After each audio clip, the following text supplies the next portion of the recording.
नाज़रीन breaking news आहे। Peoples party ऐं नून लीग विच में सियासी माहौल खे गरम करण बदिरां हिन वक़्त बोर मुतासिरनि जी बहालीअ ते ध्यानु ॾियणु घुरिजे। वॾे वज़ीर जो चवणु आहे त शिकताण वारे मामले जे करे ई वफ़ाक़ी वज़ीर सदर अफ़ज़रदारी वटि नवाब शाह मिलण आया हुआ।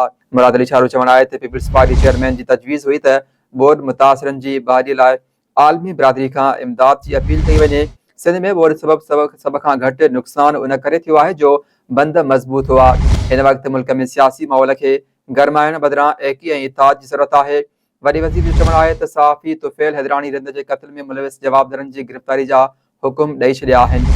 अहम ख़बर आहे, पीपल्स पार्टी ऐं नून लीग विच में सियासी माहौल खे गरम करण बदिरां हिन वक़्तु बोर मुतासिरनि जी बहालीअ ते ध्यानु ॾियणु घुरिजे। वॾे वज़ीर जो चवणु आहे त शिकताण वारे मामले ते करे ई वफ़ाक़ी वज़ीर सदर आज़म ज़रदारी वटि नवाब शाह मिलण आया हुआ। मुतासिरनि जी बहालीअ लाइ आलमी बिरादरीअ खां इमदाद जी अपील कई वई।